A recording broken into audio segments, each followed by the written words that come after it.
काँग्रेस कार्यकर्त्यांनी नाना पटोले यांचे पाय धुतले। अकोल्यातील पालखी सोहळ्यातील हा प्रकार आहे। पाय चिखलात माखल्यानं कार्यकर्त्यांनी पाय धुतलेत। कार्यकर्त्यांना पाणी टाकलं, मी स्वतः पाय धुतले असं पटोलेंनी म्हटलं। तर पाय धुण्यावरून आता नाना पटोले यांनी स्पष्टीकरण दिले।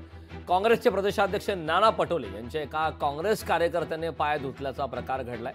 पटोले हे अकोल्यातील वडेगाव येथील एका कार्यक्रमासाठी आले होते। या दरम्यान नाना पटोले यांनी शेगावचे गजानन महाराज यांच्या पालखीचे दर्शन घेतले।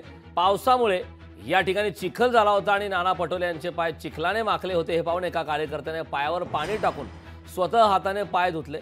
नंतर आता नवीन वादाला सुरुवात होण्याची चिन्ह दिसतात।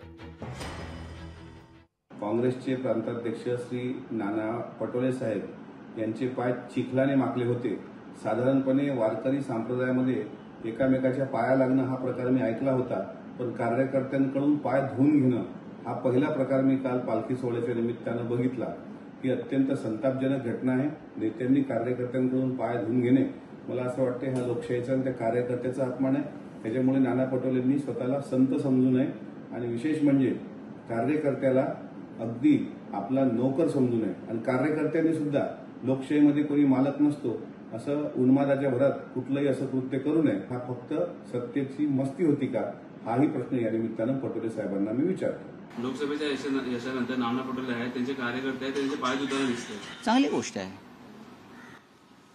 त्यांच्या कार्यकर्त्यांना असं वाटत असेल त्यांचे पाय धुवायला पाहिजे, धुवू द्या। कार्यकर्त्याने पाय जे आहे धुतल्याचं चित्र पाहायला मिळतं। चिखलात पाय भरले होते म्हणून त्यामुळे मोठ्या प्रमाणात विरोधकांकडून टीका होत आहे की लोकशाही असलेले वार्ता करतात मात्र अशा पद्धतीची कृती करतात, ते कितपत योग्य आहे? काय मी पाहिलं नाही, मी माहिती घेईल नंतर बोलतो। मी सांगितलंय कालची घटना जी झालेली आहे, मी काही लपवतो थोडी आहे। वरतून कार्यकर्ता पाणी टाकत आहे, मी आता नळ नाहीत ना, हर घर में नल हर घर में जल, ते नाही आहे ना, नाही तर नळाचं पाणी घेतलं असतं मी। काँग्रेस अध्यक्ष नाना पटोलेंनी काँग्रेस कार्यकर्त्यांकडून स्वतःचे पाय धुवून घेणं हीच खरं काँग्रेसची संस्कृती आहे।